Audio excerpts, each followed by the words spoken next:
मेरा नाम है मनीषा और मैं आप सभी का स्वागत करती हूँ आपके अपने YouTube चैनल एग्जाम एक्सप्रेस में।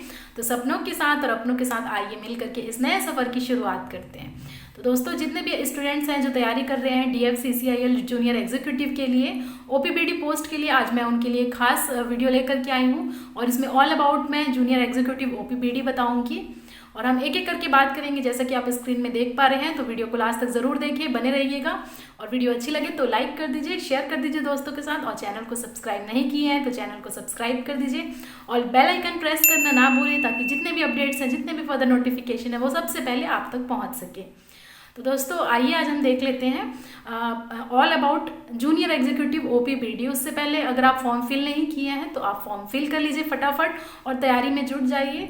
और अगर आपको अभी भी डाउट है कोई फॉर्म के रिगार्डिंग, तो मैं फ्रिक्वेंटली आस्क्ड क्वेश्चन में बात की हूँ, वहाँ पर मैंने अच्छे से डिस्कशन किया है, क्वेरी सारी डिस्कस की हुई है। और आप लोगों के बहुत सारी क्वेरीज आते हैं, तो उसमें कुछ कुछ ऐसे क्वेरीज भी रहते हैं जो थोड़े अजीब व गरीब रहते हैं, बट प्लीज़ डोंट माइंड, मैं किसी को फोकस नहीं कर रही हूँ, लेकिन जस्ट एक एग्जांपल दूंगी आप लोगों को। तो जैसे आप फॉर्म फिल करते हैं तो वहाँ पर एक आता है मैरिटल स्टेटस डालने का, तो वहाँ पर पूछा जाता है आप अनमैरिड है या मैरिड है। तो डाउट आता है बच्चों का कि मैरिड है और अनमैरिड हो गया है, अनमैरिड है और मैरिड हो गया है। तो मुझे समझ में नहीं आता है कि ये गलती कैसे हो जाती है। अगर मैरिड है तो मैरिड और नहीं है तो नहीं, सीधी सी बात है। लेकिन मुझे लगता है आप लोग शादी वादी के बारे में ही सोचते रहे होंगे, शादी कब होगी, कैसे होगी, शादी के लड्डू फूट रहे होंगे। तो इसीलिए सोचते सोचते फॉर्म फिल करते करते क्या होता है, अगर अनमैरिड है तो उसमें मैरिड में टिक हो जाता होगा। तो चिंता मत करिए, आप लोगों की भी हो जाएगी। और आप पहले जॉब लगवाइए, अच्छी अच्छी सैलरी कमाइए, फिर बीवी को खुश रखिए, घुमाने ले जाइएगा। और अगर कोई गर्ल कैंडिडेट है तो आप लोग भी अच्छे अच्छे से नौकरी लीजिए और सेल्फ डिपेंडेंट होइए, ठीक है। और कोई अगर अनमैरिड, कोई ऑलरेडी मैरिड है, उनसे अनमैरिड सेलेक्ट हो जाता है, तो वो सोचता होगा फॉर्म फिल करते करते काश मैं अनमैरिड होता, या फिर अपने अनमैरिटल स्टेटस याद आ जाता होगा, तो इसीलिए ऐसे अनमैरिड टिक हो जाता होगा। तो जस्ट एक जोक है, ठीक है, माइंड मत करिएगा, मैं बस वैसे ही बोल रही हूँ। आप लोग फॉर्म फिल करिए, शादी वादी होते रहेगी, पहले आप अच्छे से तैयारी करिए, जॉब लीजिए और सक्सेस आप अचीव करिए, ठीक है। Wish you all the best. आप अच्छे तरीके से प्रिपरेशन करिए। टाइम अगर बढ़ गया है, 2 महीने डिले हो गया तो कोई बात नहीं, इसे एज अ पॉजिटिव अपॉर्चुनिटी लीजिए और उस चीज़ को बेस्ट यूटिलाइज करके आप अपना मेन रिजल्ट में नाम लेकर के आइए, ठीक है। यही मेरी कामना रहेगी आप लोगों के साथ। और मैं चाहती हूँ कि ज़्यादा से ज़्यादा बच्चे सेलेक्ट हो। अगर मेरे चैनल से अगर कोई बच्चा मुझसे पढ़ रहा है तो मुझे बहुत ज़्यादा खुशी होगी, ठीक है। आइए अब हम आगे बढ़ते हैं। तो देखिए, जैसे कि मैं हमेशा बोलती हूँ, अगर आप प्रिपरेशन कर रहे हैं तो आप सबसे पहले अपना बेसिक कंसेप्ट क्लियर करिए। उसके बाद आप धीरे धीरे अच्छे से अपना प्रिपरेशन लेवल बढ़ाइए। और सबसे जो मोस्ट इम्पॉर्टेंट चीज़ होता है वो आप लोगों के लिए होता है टेस्ट सीरीज़। जब मैं एज अ स्टूडेंट प्रिपरेशन करती थी तो मैं भी ऐसा ही किया करती थी कि जब भी मेरा चैप्टर या फिर सब्जेक्ट ख़त्म हो जाता था तो टेस्ट सीरीज़ में अटैम्प्ट करके अपनी ओवरऑल रैंक को चेक करती थी। तो आप टेस्ट सीरीज़ परचेज करिए और देखिए कि ऑल ओवर इंडिया में आप जितने भी स्टूडेंट दे रहे हैं उसमें आप कहाँ एग्जिस्ट करते हैं। तभी आप लोगों को पता चलेगा कि आप लोगों को और कितना रैंक इम्प्रूव करने की ज़रूरत है और कितना अच्छे से प्रिपरेशन की ज़रूरत है। तो आप टेस्ट सीरीज़ परचेज कर सकते हैं। जैसा कि आप स्क्रीन में देख पा रहे हैं, टेक्स्ट बुक का टेस्ट सीरीज़ बहुत ही बेहतरीन होता है, अच्छा होता है। मैं भी जब एज अ स्टूडेंट प्रिपरेशन करती थी तो मैं भी इनका टेस्ट परचेज करती थी। और इनकी खास बात यही है कि चैप्टर वाइज देते हैं, सब्जेक्ट वाइज देते हैं, प्रीवियस ईयर पेपर देते हैं और मंथली, ईयरली और एनुअल पास होता है। आप उसको परचेज कर सकते हैं, जिसका लिंक मैंने डिस्क्रिप्शन में दे दिया है। और यहाँ पर जैसा कि आप स्क्रीन में देख पा रहे हैं, जूनियर एग्जीक्यूटिव के भी बहुत सारे टेस्ट सीरीज़ हैं। तो आप अटैम्प्ट करिए और देखिए कि आपका रैंक कितना आ रहा है और कितना आपको ओवरऑल रैंक इम्प्रूव करने की ज़रूरत है। फिर आप मुझे कमेंट बताइए कि आपकी प्रिपरेशन कैसी चल रही है, ठीक है। अब आगे बढ़ते हैं, हम स्टार्ट करते हैं। देखिए, तो हम इस वीडियो में बात करेंगे एक बार सिंपल सा brief introduction regarding junior executive OPBD, कितने पोस्ट हैं। उसके बाद हम देखेंगे कि एग्ज़ाम पैटर्न कैसा है और वेटेज क्या है, मतलब अगर जितने भी सब्जेक्ट्स आ रहे हैं उनका वेटेज क्या हो सकता है। उसके बाद आता है, देख लीजिए, क्योंकि ये बिल्कुल फ्रेश रिक्रूटमेंट है। पिछले बार अभी तक DFCCIL क्योंकि प्रोजेक्ट फेज में है तो कभी भी इस टाइप का रिक्रूटमेंट नहीं आया है जूनियर एग्जीक्यूटिव OPBD का।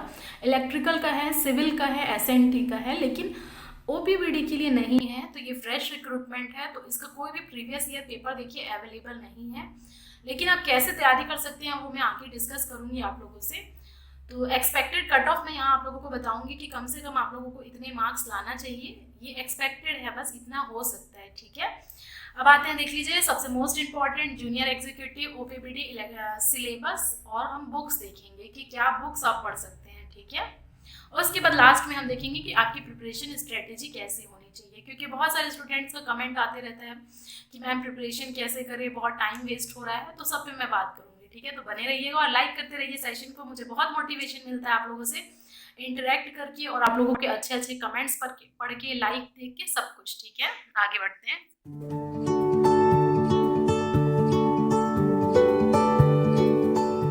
तो एक बार फटाफट से आप देख लीजिए कि जूनियर एग्जीक्यूटिव ओपीबीडी के लिए टोटल नंबर ऑफ पोस्ट कितनी है। तो बहुत ही अच्छी पोस्ट है, देखिए 225, 225 पोस्ट बहुत होता है, और आप लोगों को तो एक सीट चाहिए, तो उस एक सीट के लिए आप लोगों को फाइट करना है, और इसको प्लीज़ इस मौके को आप मत जाने दीजिए ऐसे ही।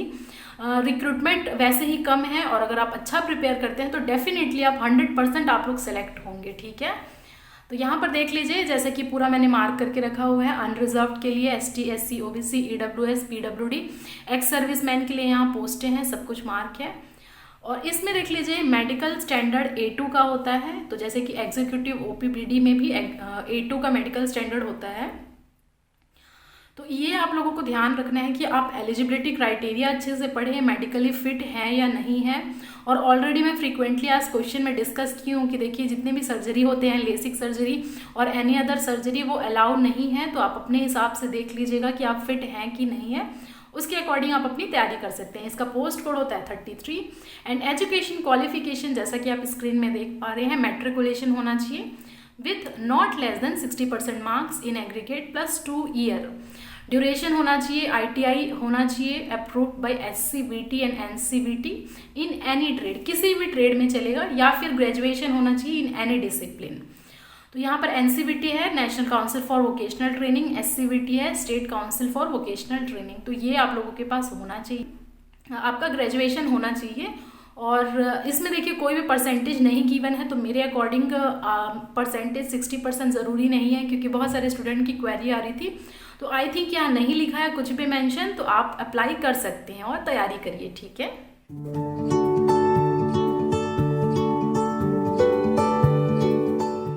फिर आता है junior executive exam pattern. Exam pattern कैसा होता है, तो जब आप नोटिफिकेशन पढ़े होंगे एग्ज़ाम पैटर्न का, तो आप देखे होंगे कि जूनियर एग्जीक्यूटिव जो पोस्ट है उसके लिए आप लोगों का एक सिंगल प्रोसेस एग्जामिनेशन है ये, यानी कि एक स्टेज होगा, सिर्फ CBT आप लोगों को देना पड़ेगा, कंप्यूटर बेस्ड टेस्ट।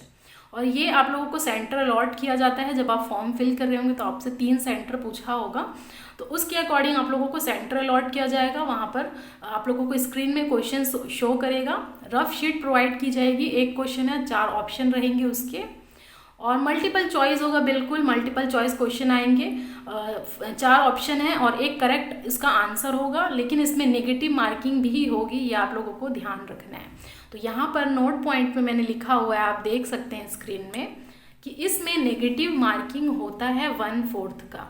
तो कभी भी अगर आप टेस्ट सीरीज भी अटेम्प्ट करते हैं या फिर अपनी प्रिपरेशन करते हैं, तो इस तरीके से करिए कि आप लोगों को तुक्का मारने की आदत ना हो। तुक्का आप लोगों को हमेशा उस क्वेश्चन में मारना है जहाँ पर आप लोगों को 50-50 चांस लग रहा होगा कि इन दोनों में से कोई एक करेक्ट है, तभी मैं कहूँगी कि आप तुक्का मारिए। अदरवाइज आप लोगों को गैस वर्क की यहाँ पर ज़रूरत नहीं है, क्योंकि बहुत ऐसे करते करते नेगेटिव मार्किंग स्टूडेंट्स के हो जाते हैं और फिर मार्क्स अच्छा आने के बजाय और कम हो जाता है। तो ये थोड़ा सा सजेशन है, आप लोग प्लीज़ को फॉलो करिए, ठीक है।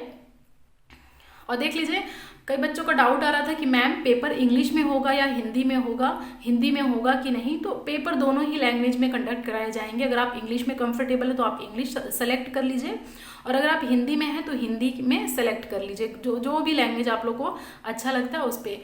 लेकिन आपको अच्छे से सोच समझ के करना है, जिस भी लैंग्वेज में आप कंफर्टेबल हैं, ठीक है। ये एक बिल्कुल कंप्यूटर बेस्ड टेस्ट है CBT, और उसको अगर देने के बाद आप कट ऑफ को क्लियर करते हैं, तब आप लोगों का लिस्ट में नाम आएगा और आप लोग का सिलेक्शन होगा।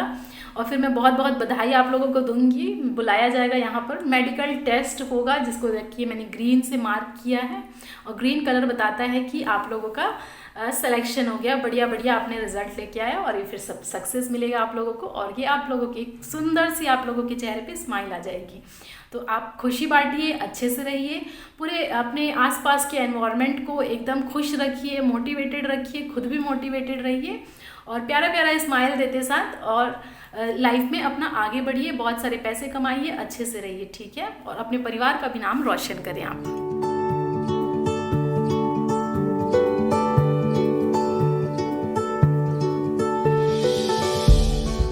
तो देखिए यहाँ पर जैसे कि मैंने बता दिया कि आप लोगों को मेडिकल क्लियर करके डॉक्यूमेंट वेरिफिकेशन के लिए बुलाया जाता है। अब आते हैं, देखिए वेटेज ऑफ सब्जेक्ट का वेटेज कितना होता है उस पर हम बात करेंगे। ओके, तो यहाँ पर जैसे कि आप स्क्रीन में देख पा रहे हैं, जैसे ये मैंने ऑफिशियल नोटिफिकेशन से स्क्रीनशॉट लिया है जूनियर एग्जीक्यूटिव ओपीबीडी पोस्ट के लिए, जिसका पोस्ट कोड होता है 33 और इसमें 2 पार्ट होते हैं, पार्ट 1 एंड पार्ट 2। तो पार्ट 1 में आप लोगों को 60 क्वेश्चन पूछे जाएंगे, 60 क्वेश्चन, और पार्ट 2 में भी आप लोगों को 60 क्वेश्चन पूछे जाएंगे। पार्ट 1 में अगर आप देखेंगे तो general knowledge, numerical ability, general aptitude / reasoning and general science etcetera. तो ये मोस्टली यही टॉपिक आप लोगों से पूछा जाएगा। और पार्ट 2 में अगर आप देखेंगे तो पार्ट 2 में 60 क्वेश्चन है, history of Indian railway and DFCCIL, economics and marketing, logical reasoning, customer relation etcetera. तो आप देख पा रहे हैं इतना सिलेबस आप लोगों को कवर करना है, तभी आप लोगों का सिलेक्शन होगा। आप ऐसा नहीं कर सकते कि आप लॉजिकल रीजनिंग छोड़ दिए, आप जनरल साइंस छोड़ दिए। सबको अच्छा खासा वेटेज है, सबको ले करके चलना है, ठीक है। देखिए अब ये जो पेपर है वो एक्चुअली हुआ है पहली बार, बिल्कुल फ्रेश नोटिफिकेशन है। जैसा कि आप सब जानते हैं पहले इस चीज़ की पोस्ट नहीं अभी तक आई हुई है। तो आप लोगों को क्या करना है, एक मैं जनरल जो सिलेबस है उसके अकॉर्डिंग मैं वेटेज बता रही हूँ कि हो सकता है इतने क्वेश्चन आए, कोई हार्ड एंड फास्ट रूल नहीं है कि इतने ही क्वेश्चन आएंगे, अगर या फिर मैं बोल रही हूँ तो इतने क्वेश्चन आएंगे। मेरे अकॉर्डिंग ये वेटेज कैरी करना चाहिए जिस तरीके का सिलेबस और आप लोगों को एग्जाम पैटर्न मेंशन है, ठीक है। तो यहाँ पर आप लोगों को टोटल सब्जेक्ट आएंगे 6 टोटल सब्जेक्ट है, जिसमें कि जनरल नॉलेज इतना पोर्शन आप लोगों को पार्ट 1 में रखा गया है, देख लीजिए इतना पोर्शन पार्ट 1 में रखा गया है 60 मार्क्स का, 60 मार्क्स, और दूसरा वाला पोर्शन भी 60 मार्क्स का है, यानी कि 120 क्वेश्चन आप लोगों के हैं 120 मार्क्स के। तो एक क्वेश्चन के लिए 1 मार्क्स रहेगा आप लोगों का और नेगेटिव मार्किंग रहेगी 1/4 का। आई थिंक आप लोगों को ये क्लियर होगा, ठीक है। तो मेरे अकॉर्डिंग जो पहला पार्ट है पार्ट 1 60 क्वेश्चन, उसमें ये 4 टॉपिक है, general knowledge, logical reasoning, arithmetic ability and general science. इसमें से इक्वल अगर वेटेज कैरी करता है तो 15-15 क्वेश्चन आने की पॉसिबिलिटी है। थोड़ा बहुत वेरी कर सकता है लेकिन मेरे अकॉर्डिंग ये होना चाहिए। इसके अकॉर्डिंग आप लोगों को अपनी तैयारी करनी है और मैं बताऊंगी आप लोगों को कौन कौन से बुक फॉलो कर सकते हैं, कहाँ से मटेरियल ले सकते हैं। फिर ये आ गया, देख लीजिए सेकेंड पार्ट हमारा पार्ट 2, जिसको हम बोल रहे हैं history of Indian railway and DFCCIL, economic, marketing and customer relation and logical reasoning, ठीक है। तो यहाँ पर एक अलग से फिर से लॉजिकल रीजनिंग दे दिया गया है यहाँ पर ये वाला, बट वो रीजनिंग वही है, मैं अभी आप लोगों को आगे डिस्कस करूँगी। तो यहाँ पर देखिए history of Indian railway of and DFCCIL, जिसकी मेरे ख्याल से 20 क्वेश्चन आने हैं, और कस्टमर रिलेशन से भी 20 क्वेश्चन, लॉजिकल रीजनिंग से 20 क्वेश्चन। तो आप इसे ट्रिपल स्टार मार्क कर दीजिए, बहुत इंपॉर्टेंट है आपके एग्जाम के लिए। ऑलरेडी मैंने history of Indian railway and DFCCIL पूरा कवर किया हुआ है 5 लेक्चर में, तो आप हमारे प्लेलिस्ट में जा करके चेकआउट कर सकते हैं। अगर कोई नया बच्चा हमसे जुड़ रहा है तो आप ज़रूर देखिए उस चीज़ को और अपने तरीके से आप नोट्स प्रिपेयर कर सकते हैं तो प्रिपेयर करिए। बहुत ही शानदार तरीके से मैंने लेक्चर लिया है और चाहे तो आप हमारे डिस्क्रिप्शन में भी देख सकते हैं, वहाँ पर भी मैंने लिंक दे दिया है, ठीक है। और जो हमसे पुराना बच्चा जो ऑलरेडी हमसे पढ़ रहा है तो वो जानते हैं कि धीरे धीरे जल्दी लेक्चर अपलोड हो जाएगा, क्योंकि मेरी तबीयत थोड़ी बिगड़ गई थी कोविड पॉजिटिव की वजह से, इसीलिए डिले हो रहा है। लेकिन अभी बहुत टाइम है, मैं धीरे धीरे सब आप लोगों का सिलेबस कंप्लीट करवा दूंगी।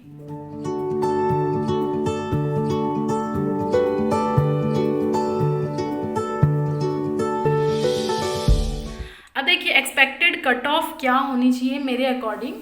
तो ये ज़रूरी नहीं है कि इतना ही जाएगा, थोड़ा बहुत देखिए वेरी कर सकता है, लेकिन ऑन एन एवरेज इतना जाना चाहिए मेरे अकॉर्डिंग। तो ये एक्सपेक्टेड कट ऑफ रहेगी, जैसे कि आप देख पा रहे हैं, this is the expected cut off for 2021 and if you belong to the unreserve category, spelling थोड़ी सी गलत हो गई है, कोई बात नहीं, यू आर, ये स्पेलिंग मिस्टेक, लेकिन कोई बात नहीं, अनरिजर्व कैटेगरी से अगर आप बिलोंग करते हैं तो कम से कम आप लोगों को 64 से 66 मार्क्स लाना ही पड़ेगा, क्योंकि पहली बार ये नोटिफिकेशन आया है जूनियर एग्जीक्यूटिव ओपीबीडी का। तो मेरे अकॉर्डिंग थोड़ा सा कट ऑफ कम जाना चाहिए, क्योंकि लोगों को अभी उतना आइडिया नहीं है कि कैसे पेपर आ सकता है, किस टाइप का क्वेश्चन आ सकता है। तो आप मेरे अकॉर्डिंग इतना जाना चाहिए, बाकी थोड़ा बहुत ऊपर वेरी कर सकता है, प्लस माइनस 2-3 नंबर, ठीक है। और सीआरएम और इकोनॉमिक्स में जल्द ही कवर कराने की कोशिश करूँगी, थोड़ा डिफरेंट मटेरियल है तो हो सकता है टाइम लगेगा, तो प्लीज़ पेशेंस बनाए रखिएगा और लाइक करते रहिए सेशन को, अच्छा लगता है, मुझे भी मोटिवेशन मिलता है। और अगर आप ओबीसी बैकग्राउंड से बिलोंग करते हैं तो कम से कम आप लोगों को 60 to 62 मार्क्स आने ही चाहिए सिलेक्शन के लिए, लिस्ट में नाम आने के लिए। अगर आप इकोनॉमिकली वीकर सेक्शन से हैं, जिसे हम बोलते हैं EWS, तो 62 से 64 के बीच में जा सकते हैं एक्सपेक्टेड कट ऑफ। अगर आप SC कैंडिडेट हैं तो 58 से 60 मार्क्स जा सकता है। अगर आप एक्स सर्विसमैन हैं तो 44 से लेकर के 45 के बीच में मार्क्स जा सकता है, थोड़ा बहुत वेरी कर सकता है। और अगर आप शेड्यूल्ड ट्राइब ST कैंडिडेट हैं तो 57 से लेकर के 58 मार्क्स के बीच में आप लोगों का हो सकता है, ठीक है। और अगर आप ये पूरे मार्क्स ले करके आते हैं तो फिर आप लोगों को कहाँ जाना पड़ेगा, यहाँ आप चले गए, सब कुछ क्लियर करके डॉक्यूमेंट वेरिफिकेशन, और एक सक्सेस की तरफ मूव कर गए। और बहुत ही ज़्यादा खुशी होगी मुझे भी और आप लोगों को भी कि अगर आप लोगों का फाइनल सिलेक्शन होता है तो, ठीक है।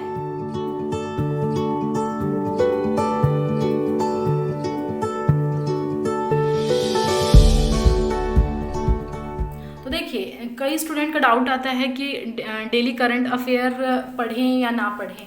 तो डेली करंट अफेयर पढ़ना स्टार्टिंग में बहुत ही अच्छा लगता है और पढ़ भी लेते हैं, 10 दिन 20 दिन जोश रहता है, फिर नोट्स बनाते हैं, लेकिन धीरे धीरे वो डाउन हो जाता है। तो ये देखिए, यूपीएससी के एग्ज़ाम तो है नहीं, या कोई बड़ा एग्ज़ाम तो है नहीं एकदम जिसे क्रैक ना किया जा सके, जिसके लिए बहुत ज़्यादा पोथी पुराण पढ़ने की ज़रूरत है। आप द हिंदू भी पढ़ रहे हैं, आप सब कुछ पढ़ ले रहे हैं, सिंपल रहिए, बहुत बेसिक क्वेश्चन आएंगे जूनियर एग्जीक्यूटिव ओपीबीडी के लिए।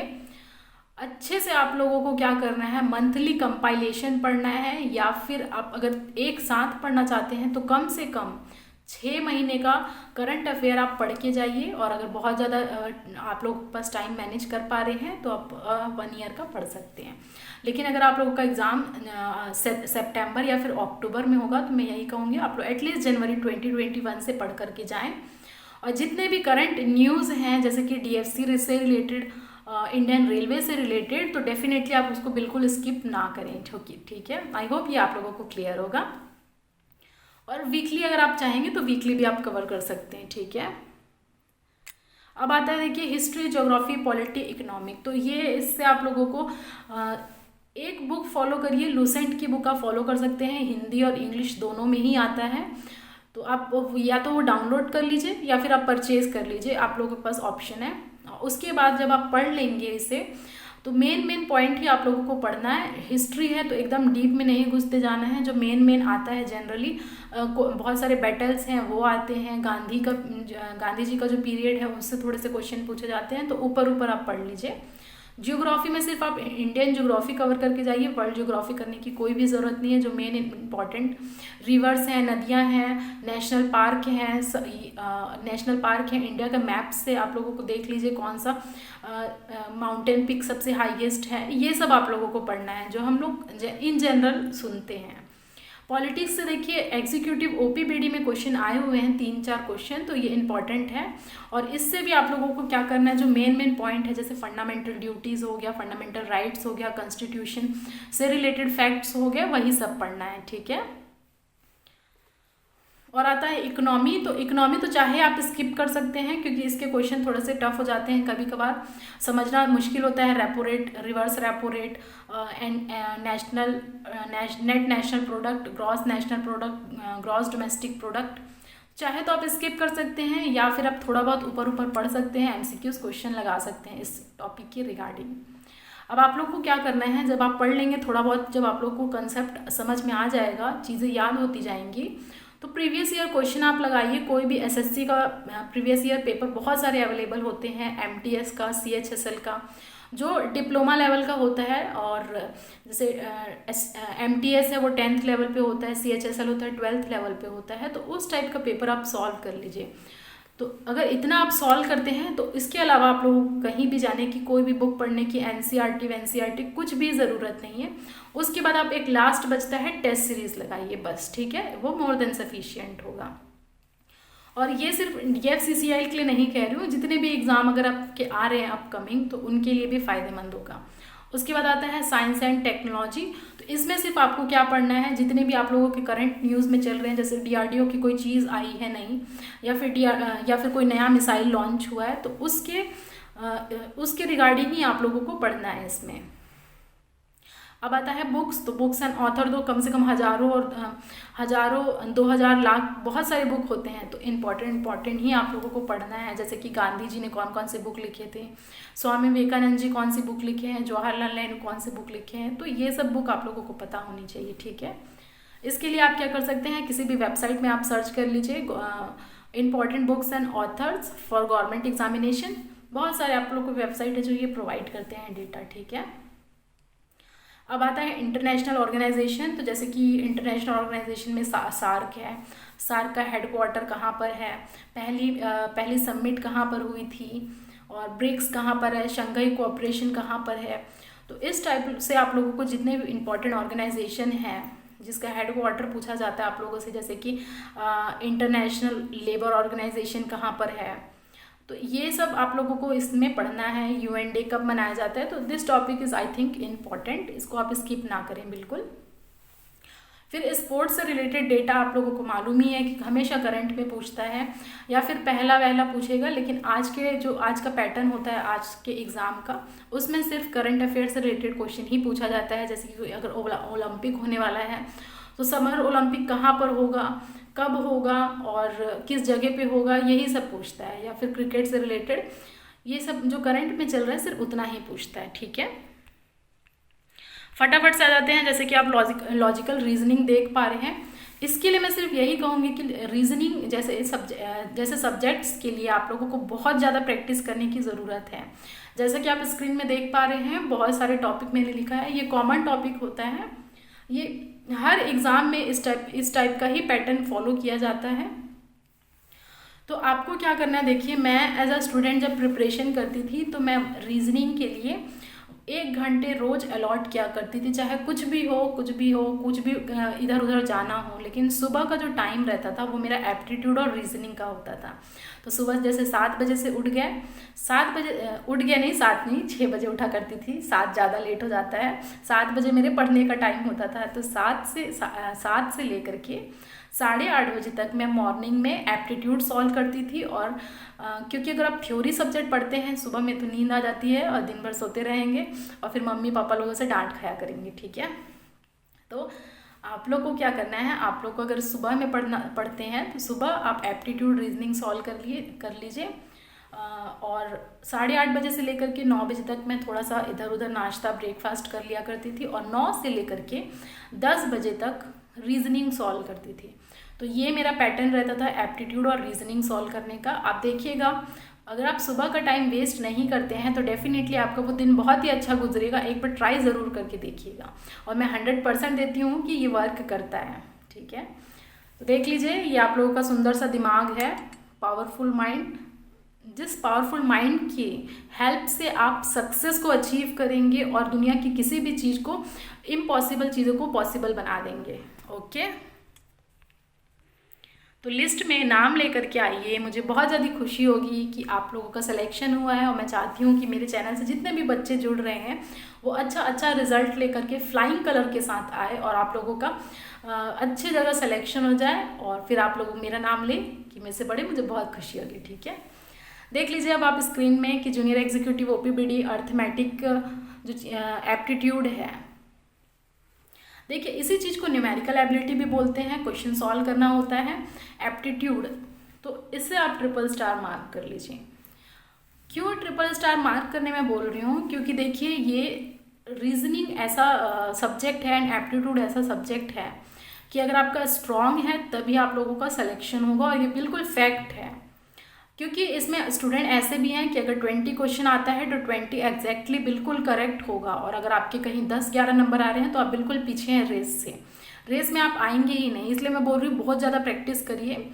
और इसके लिए आप क्या कर सकते हैं देख लीजिए, रीजनिंग के लिए मैंने शायद नहीं बताया था, तो रीजनिंग के लिए आप क्या कर सकते हैं प्रैक्टिस के लिए, सबसे पहले तो अपने कंसेप्ट क्लियर करिए, कोई अगर शॉर्टकट है तो वो सब देखिए, और उसके बाद आप प्रीवियस ईयर एसएससी के कोई भी पब्लिकेशन की बुक ले सकते हैं, आप उससे क्वेश्चन सॉल्व कर लीजिएगा, अच्छे से दिया गया है।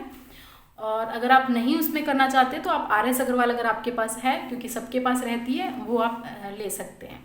और उसके बाद एक पर्टिकुलर बुक से पढ़िए और सीधे टेस्ट सीरीज लगाइए, इधर उधर पढ़ने की कोई ज़रूरत नहीं है। 4 बुक रख लिए, कंटेंट हमेशा सेम होता है, हर बुक में सेम होता है, लगभग थोड़ा बहुत डिफरेंस आता है, लेकिन ओवरऑल आप लोगों को सब कुछ सेम ही मिलेगा। तो 10 बुक के पीछे मत भागिए, एक बुक पढ़िए लेकिन अच्छे से पढ़िए। आई थिंक ये आप लोगों को क्लियर होगा।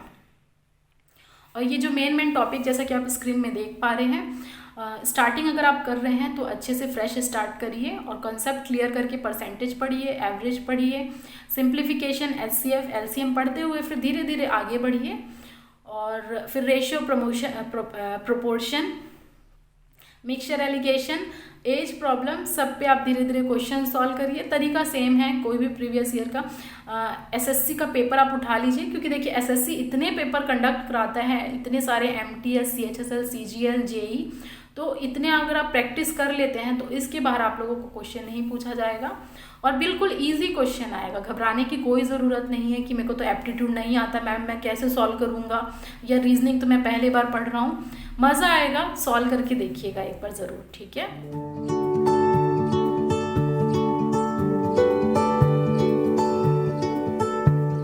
उसके बाद आ जाता है जनरल साइंस।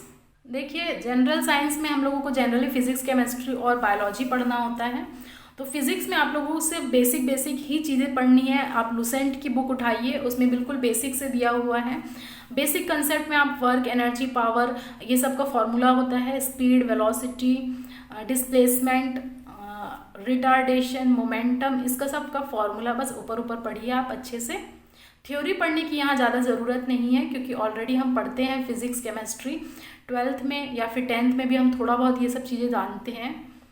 उसके बाद इसका यूनिट क्या होता है, क्योंकि वो पूछ सकता है आप लोगों से, यूनिट बेसिक।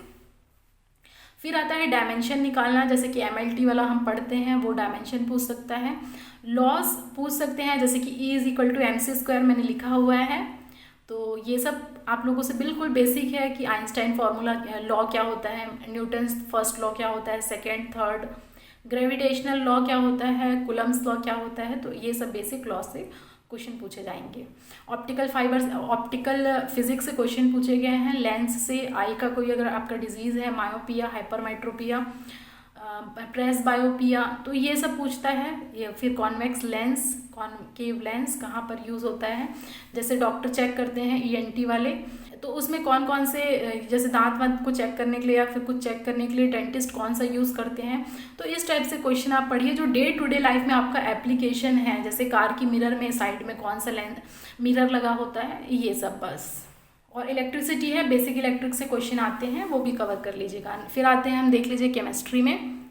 तो केमिस्ट्री में बेसिक जो हमारे एटम होते हैं, इलेक्ट्रॉन, प्रोटॉन, न्यूट्रॉन, किनका कितना चार्ज होता है, कितना मास होता है, रिलेशन क्या होते हैं, ये सब आप लोग से पूछा जाएगा। पीरियोडिक टेबल आप थोड़ा पढ़ लीजिए, पूरा एलिमेंट याद करने की ज़रूरत नहीं है, लेकिन मेन जो प्रॉपर्टी होती है, जैसे इनर्ट गैस की कुछ प्रॉपर्टी है वो देखिए, और फिर केमिकल नेम, कंपाउंड्स, ये सब आप लोगों को पढ़ के जाना है, ओके। फिर आता है देख लीजिए हमारा बायोलॉजी। तो बायोलॉजी में हम लोग जनरली प्लांट और एनिमल का स्टडी देखते हैं। प्लांट सेल क्या होता है, एनिमल सेल क्या होता है, दोनों में डिफरेंस क्या होता है। ह्यूमन पूरा हम स्ट्रक्चर पूछा जाता है, डाइजेस्टिव सिस्टम, रिप्रोडक्टिव सिस्टम, ये सब के बारे में छोटे क्वेश्चन आते हैं। तो तरीका फिर से इसका सेम है, लुसेंट की बुक उठाइए, हिंदी इंग्लिश दोनों में अवेलेबल है, वो पढ़ सकते हैं। उसके बाद आप थोड़ा बहुत अगर अच्छे से पढ़ लिए हैं तो SSC का प्रीवियस ईयर क्वेश्चन लगाइए। इसके अलावा आप लोगों को कहीं भी जाने की ज़रूरत नहीं है, मैं बोल रही हूँ, और सीधे टेस्ट सीरीज़ अटैम्प्ट करिए, और अटैक करके अच्छे अच्छे रैंक लेकर के आइए। तो देखिए कितना सुंदर सुंदर इमेज है आप लोगों के लिए। उसके बाद आता है एग्जीक्यूटिव ओपीबीडी बुक एंड सिलेबस। तो ये भोलू है, देख लीजिए, ये जो है स्टेशन मास्टर जैसा है, टाई वाई लगा करके और लैल्टेन लगा करके ये है। तो ये इनका शुभांकर होता है इंडियन रेलवे का, क्वेश्चन पूछा जाता है। देखिए कितने बढ़िया से हैं हाथी राजा। और आप लोगों को इस जगह पे जाना है, ठीक है, ये बन करके। स्टेशन मास्टर तो नहीं, जूनियर एग्जीक्यूटिव, एक पोस्ट थोड़ी सी नीचे होती है, लेकिन बढ़िया पोस्ट है, मज़ा आएगा आप लोगों को काम करने में रेलवे के साथ। अब आते हैं, देख लीजिए ये कहाँ से पढ़े, history of Indian railway and DFCCIL। तो इसके लिए जितना मैंने बताया हुआ है 5 लेक्चर में, वो मोर देन सफिशिएंट है। आप लोगों को कहीं भी सर्च करने की ज़रूरत नहीं है। मैं ये कह रही हूँ क्योंकि मैंने बहुत कुछ सर्च करके बनाया हुआ है नोट्स, हैंड रिटन नोट्स, जो ऑलरेडी मैं अपने टेलीग्राम चैनल में दे चुकी हूँ। तो अगर आप कोई नए स्टूडेंट हैं तो आप जा करके देख सकते हैं, टेलीग्राम चैनल में जुड़ सकते हैं, या फिर आप लिंक में भी देख सकते हैं, मैंने दे दिया है। तो इसके लिए आप लोगों को कहीं भी जाने की ज़रूरत नहीं है। जल्दी मैं वर्कशीट प्रोवाइड कर दूंगी MCQs क्वेश्चन का, तो आप उसको सॉल्व करिए और बढ़िया बढ़िया मार्क्स लेकर के आइए और मेरा नाम रोशन करिए, ठीक है। सब्सक्राइब कर दीजिए, लाइक करते रहिए और शेयर करना ना भूलें, ठीक है। अब आता है इकोनॉमिक जिसके OPBD सिलेबस और बुक्स। तो इकोनॉमिक एंड CRM आप लोगों को है, मैं जानती हूँ आप लोगों के लिए बिल्कुल नया टॉपिक है, कभी आप लोगों ने छुआ भी नहीं होगा इस चीज़ को, और बहुत ज़्यादा पैनिक आ रही है स्टूडेंट्स लोगों में कि मैम कैसे तैयारी करें इस चीज़ का, ये तो हम लोगों ने कभी पढ़ा ही नहीं है। तो मेरी बात मानिए, ये कोई भी नहीं पढ़ा। अगर आप नहीं पढ़े हैं तो कोई नहीं पढ़ा है, सब लोगों के लिए ये चीज़ नया है। और इस नए में अगर कोई अच्छा परफॉर्म करता है तो वो आप होंगे। और इस चीज़ का मैं जल्द ही लेकर के आने वाली हूँ, नोट्स कंटेंट प्रिपेयर हो रहे हैं। तो थोड़ा सा आप लोगों को सब्र रखना पड़ेगा, क्योंकि मैं भी इंजीनियरिंग बैकग्राउंड से हूँ, तो मुझे भी डिफ़िकल्टी होती है, लेकिन मैं प्रॉमिस करती हूँ कि आप लोगों को बहुत अच्छे से अच्छे कंटेंट में प्रोवाइड कर सकूँ। सिर्फ आप उतना पढ़ के जाइए, आप लोगों के लिए मोर देन सफिशिएंट होगा। तो इस चीज़ के घबराइए मत। अभी क्या, आप दूसरा सब्जेक्ट पढ़ लीजिए, फिर जैसे जैसे आप लोगों का एग्ज़ाम आएगा मैं सब कुछ कवर करवा दूँगी, ठीक है। तो ये हम लोगों का इकोनॉमिक्स का है और ये हमारा CRM का। और यहाँ पर आप लोगों को एक मनी प्लांट दिख रहा होगा। तो मनी प्लांट ऐसा कुछ नहीं होता है, कहीं ऊपर से नहीं आने वाले होते हैं हमारे, ठीक है। तो देखिए आप लोगों को क्या करना है, तैयारी करनी है। और पैसे, अगर सैलरी अच्छी चाहिए तो उसके लिए मेहनत करनी पड़ेगी, और मेहनत करनी पड़ेगी तो अभी से मेहनत करनी पड़ेगी आप लोगों को, ठीक है। ये CRM का सिलेबस है, जैसा कि आप स्क्रीन में देख पा रहे हैं। आप स्क्रीनशॉट ले लीजिए अगर आप चाहते हैं। अदरवाइज़ मैं जब पढ़ाऊँगी तो मैं धीरे धीरे सब कुछ नोट डाउन कराऊँगी। ये मैंने बहुत कुछ सर्च किया है, तब मुझे ये कंटेंट दिखाई दिया है, देख लीजिए।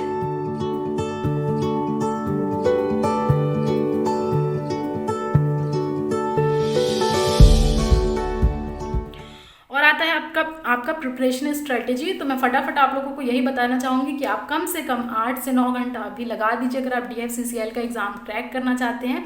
नहीं तो आप लोगों को पाप लगेगा, ठीक है। पाप नहीं लगेगा, चिंता मत करिए, प्रिपरेशन अच्छे से करिए, ठीक है। तो पहले अपने कंसेप्ट क्लियर करिए, एप्टीट्यूड रीजनिंग पे मेनली फोकस करिए, बच्चा इसी में घबरा जाता है। नोट्स अच्छे से प्रिपेयर करते रहिए। और उसके बाद आप लोगों को मैंने जैसे कि बताया है, प्रीवियस ईयर क्वेश्चन सॉल्व करना है। अगर जैसे कि ये रेलवे का एग्ज़ाम है DFCCIL का, वैसे ही और भी बहुत सारे अवेलेबल होते हैं पेपर, उनको सॉल्व करिए। फिर आप देखिएगा कॉन्फिडेंस लेवल ज़बरदस्त आ जाएगा आप लोगों के अंदर। और फिर टेस्ट सीरीज अटैम्प्ट करिए और रैंक लेकर के आप अपने कमेंट सेक्शन में कमेंट करिए कि कितने रैंक आप ला रहे हैं, ठीक है। उसके बाद उस टेस्ट सीरीज़ को देखिए, एनालिसिस करिए। 1-2 घंटे 3 घंटे लग सकते हैं, कोई बात नहीं। संडे को अटैम्प्ट करा करिए, या फिर वीकेंड में सैटरडे संडे कभी भी आप अटैम्प्ट करिए। सिर्फ उस दिन टेस्ट सीरीज अटैम्प्ट करिए, उसके बाद कुछ मत पढ़िए। और फिर जितने भी वर्किंग डेज है आप उसमें पढ़िए, ठीक है। फिर एक नोटबुक ले लीजिए, टेस्ट सीरीज आप अटैम्प्ट करते हैं, उसमें अगर कोई आपका नेगेटिव मार्किंग होता है, गलत होता है, उसको नोट डाउन करिए। और नेक्स्ट टेस्ट में कभी वो गलत नहीं होना चाहिए। यही एक सही तरीका होता है कि अपने आप को टाइम टू टाइम एनालाइज करो। और उसके बाद करेक्ट करके, और एक लास्ट पॉइंट मैंने लिखा हुआ है, देख लीजिए, प्रैक्टिस प्रैक्टिस एंड प्रैक्टिस। और ये फिर आप लोगों को ग्रीन सिग्नल दे देगा। अगर प्रैक्टिस करेंगे तभी आप सक्सेस होंगे, प्रैक्टिस के अलावा कोई चारा नहीं है, क्योंकि एप्टीट्यूड रीजनिंग सब प्रैक्टिस से ही आता है। तो ठीक है, ये आई थिंक आप लोगों को क्लियर होगा। अभी अब अगर आप लोगों को कोई डाउट है तो आप कमेंट सेक्शन में कमेंट कर दीजिए, मैं डेफिनेटली आप लोगों को रिप्लाई देने की कोशिश करूँगी। ठीक है, और जल्दी हमारे लेक्चर सीरीज अपलोड होते जाएंगे, तो बने रहिएगा। Wish you all the best. अच्छे से आप अपना प्रिपरेशन करिए, देखिए कितना सुंदर इमेज है। तो यही कहूँगी, अच्छे से तैयारी करते रहिए, खुशी खुशी तैयारी करिए, बिल्कुल निराश ना हो, पॉजिटिविटी लाएं। Wish you all the best, thank you very much. और लाइक, शेयर एंड सब्सक्राइब अगर वीडियो अच्छी लगे। तो मिलते हैं हमारे नेक्स्ट वीडियो में, तब तक के लिए टाटा बाय बाय।